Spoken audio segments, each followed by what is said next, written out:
Hello my dear student, I am your teacher from your SS convent school Bhupiya Mau Pratapgarh. कैसे हैं आप सभी प्यारे बच्चों? आई होप आप सभी ठीक होंगे, डेली पढ़ाई कर रहे होंगे, डेली HW कर रहे होंगे। सो माय डियर स्टूडेंट, अब आपको जो है आपके यूट्यूब पर आपका चैनल बन चुका है सुमित सिंह कॉन्वेंट स्कूल से, जिसको आपको चैनल जाके सब्सक्राइब करना है और वहाँ पर आप किसी भी क्लासेस के किसी भी सब्जेक्ट के वीडियो पा सकते हैं। तो चलिए स्टार्ट करते हैं। आज मैं आपको हिंदी पढ़ाऊँगी और क्लास 4th के लिए है। तो क्लास के 4th के बच्चे ओपन योर बुक्स, अपनी बुक खोल लें। सो माय डियर स्टूडेंट, चलिए हम दिखाते हैं आपको, चल रहे हैं कि आपका कहाँ तक हो चुका है। पहला चैप्टर आपका फिनिश हो चुका है, सेकेंड चैप्टर भी आपका फिनिश हो चुका है माय डियर स्टूडेंट आपको, और थर्ड चैप्टर आपका बचत ये भी मैंने फिनिश करवा दिया है, और इधर अभ्यास कार्य भी फिनिश हो गए हैं। और देखिए ये HW भी मैंने दे दिया है कि आपको लर्न लेसन 1 2 3 करना है, और 1 पेज आपको राइटिंग, अपनी हैंड राइटिंग अच्छी करने के लिए लिखते जाना है। तो आज माय डियर स्टूडेंट चौथे चैप्टर की तरफ चलेंगे। चौथा चैप्टर है आपका कण कण में विज्ञान, यानी कण कण में विज्ञान मतलब क्या होता है, किसी भी कोई भी अगर आपके पास टुकड़ा भी है तो वो उसमें भी कोई ना कोई रहस्य छुपा हुआ है, कोई ना कोई विज्ञान का कारण है, उसमें भी कोई ना कोई साइंस होता है माय डियर स्टूडेंट। तो साइंस जो होता है, विज्ञान जो होता है, वो हमारे चारों तरफ होता है। कुछ ना कुछ हर चीज़ें जो हमारे वातावरण में, हमारे प्रकृति की जो चीज़ें होती हैं उसमें कुछ ना कुछ माय डियर स्टूडेंट विज्ञान होता है। तो चलिए इस 4 लेसन को, पार्ट 4 लेसन को इसको शुरू करते हैं, कण कण में विज्ञान। तो चलिए इस पार्ट को पढ़ते हैं माय डियर स्टूडेंट। हमारे चारों ओर के वातावरण में होने वाली प्राकृतिक क्रियाओं में कोई ना कोई वैज्ञानिक कारण निहित होता है। मतलब हमारे चारों ओर वातावरण में, हमारे चारों ओर मतलब हमारे चारों ओर जो भी पेड़ पौधे, फल फूल इत्यादि जो भी कुछ होते हैं हमारे चारों ओर, हमारे वातावरण में जो भी कुछ होता है में होने वाली प्राकृतिक क्रियाओं में कोई ना कोई वैज्ञानिक, कुछ ना कुछ विज्ञान के कारण निहित होता है, मतलब सम्मिलित होता है, शामिल होता है। निम्नलिखित उदाहरणों के आधार पर हम कह सकते हैं कि विज्ञान कण कण में निहित है। यहाँ पर आपको नीचे कुछ उदाहरण बताए जाएंगे, कुछ आपको जानकारियाँ दी जाएंगी, जिससे आपको पता चलेगा कि आखिर विज्ञान कैसे कण कण में सम्मिलित है या कण कण में समाहित है। तो चलिए पहला पढ़ते हैं। पैराशूट की सहायता से यात्री धरती पर आसानी से उतर जाता है। पैराशूट एक, ये देखिए ये इस तरीके से ये होता है पैराशूट, जिसको पहन करके कोई भी आसानी से जो है अगर आसमान में उड़ रहा है तो वो नीचे उतर जाता है, ये पैराशूट होता है माय डियर स्टूडेंट। तो पैराशूट की सहायता से यात्री धरती पर आसानी से उतर जाता है, क्योंकि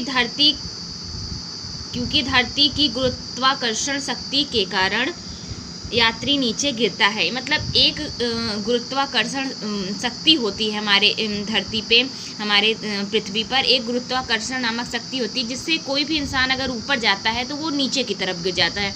जैसे आप एक कोई पत्थर ऊपर की तरफ फेंक रहे हो तो वो तुरंत नीचे आके गिर जाती है। तो वो किस कारण गिर जाती है? क्योंकि हमारी पृथ्वी पर एक गुरुत्वाकर्षण शक्ति काम करती है। यात्री नीचे गिरता है और पैराशूट इस शक्ति का प्रतिरोध करता है, और पैराशूट जो है वो इस शक्ति का प्रतिरोध करता है, इसको रोकता है। आगे बढ़ते हैं। इस प्रकार के उतरने की गति कम हो जाती है। इससे जब ये उतरते हैं पैराशूट को लेकर के तो ये धीरे धीरे नीचे की ओर आता है, मतलब उसकी गति स्पीड जो है वो धीरे हो जाती है, धीमे धीमे हो जाती है, और वह आसानी से धरती पर उतर आता है, और इस पैराशूट की मदद से वो धरती पर नीचे उतर आता है। आगे पढ़ते हैं। तो नेक्स्ट पर चलते हैं माय डियर स्टूडेंट। ओस की बूंदें हमेशा गोल ही होती हैं। ओस की बूंदें जब ठंडी पड़ती है तो ओस गिरता है ना, तो उसकी बूंदें जो है हमेशा गोल क्यों होती हैं? क्योंकि ओस का प्रत्येक भाग समान रूप से संतुलित होता है। मतलब बराबर भार का होता है, और बूंद का कोई भाग केंद्र से दूर ना होने के कारण हमेशा गोल रहता है। तो जो है बूंद का कोई भी भाग जो है उससे दूर नहीं होता है, वो छोटे छोटे बूंदों के गोल के रूप में गिरती हैं।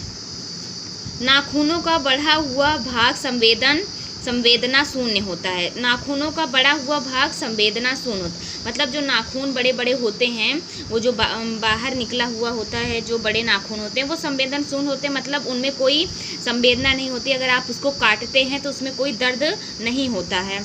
इसलिए जब हम अपने नाखून काटते हैं तो हमें दर्द की अनुभूति नहीं होती है। तो जब नाखून काटते हैं तो उसमें हमें दर्द की अनुभूति नहीं होती, क्योंकि उसमें अंदर कोई भी आपका कुछ भी नहीं होता, आपकी मांस नहीं होती, आपकी हड्डियां नहीं होती। शरीर पर स्प्रिट लगाने से ठंडक महसूस होती है। कभी कभी कुछ भी जल जाता है तो हम स्प्रिट लगाते हैं, कहीं पर भी हमें चोट लग जाती है तो उसको लगाने से ठंडक महसूस होती है। क्यों होती है, चलिए आगे पढ़ते हैं।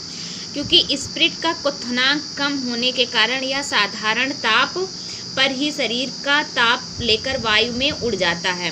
तो स्प्रिट का क्वथनांक जो होता है वो कम होता है, जो साधारण ताप पर शरीर का ताप लेकर वायु में उड़ जाता है, जिस कारण हमारे शरीर का तापमान या तापक्रम इसके द्वारा कम हो जाता है और हमें ठंडक महसूस होती है। तो इस तरीके से आपने देखा कि पैरासूट मिला जो जिसकी सहायता से हम धरती पर उतर आते हैं। और ओस की बूंदें हमेशा गोल क्यों होती हैं, क्योंकि ये हमेशा समान भाग में ये संतुलित होता है और कोई भी भाग जो है वो उनके केंद्र से दूर नहीं होता। तीसरा आपने पढ़ा कि स्प्रिट लगाने से ठंडक क्यों महसूस होती है, तो स्प्रिट का क्वथनांक कम होता है, जिससे यह साधारण ताप और शरीर का ताप दोनों वायु में उड़ जाता है, जिससे हमें ठंडक लगती है। और तीसरा अपने नाखून, जो बड़े बड़े नाखून होते हैं आगे के, क्योंकि इसमें कोई भी हड्डी या मांस नहीं होती है, जिसके कारण हम इसको काटते हैं तो ये हमें दर्द नहीं होता। सो माय डियर स्टूडेंट, यहाँ तक आपका हो चुका है। आप इस पार्ट को फिर से पढ़िए, फिर से समझिए। नेक्स्ट वीडियो में मैं इसका सेकेंड पार्ट बनाऊंगी, तो आप उसमें देखिएगा। तब तक माय डियर स्टूडेंट पढ़ते रहिए, मुस्कुराते रहिए। अगर आपको कोई भी समस्या कहीं पर भी हो रही है तो माय डियर स्टूडेंट तुरंत इस नंबर पर आप कॉन्टैक्ट करें, आपको आपकी समस्या का समाधान किया जाएगा। Till then take care.